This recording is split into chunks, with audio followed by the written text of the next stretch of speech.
খুতবা দিতেন রাসূলে আকরাম।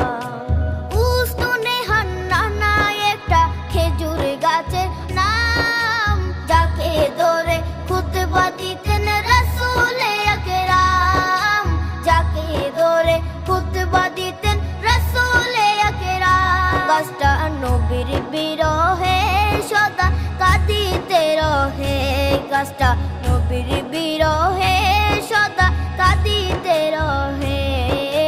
হতবাক হই দেখে যত সাহাবায়ে কেরাম, হতবাক হই দেখে যত সাহাবায়ে কেরাম। নবী রহমতে আলম